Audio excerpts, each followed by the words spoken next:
பிடிக்குது கடலை நரை வந்த பிறகே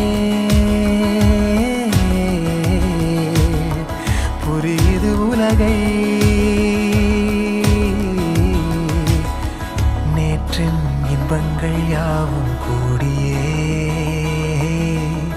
இன்றை இப்போதை அர்த்தமாக்குதே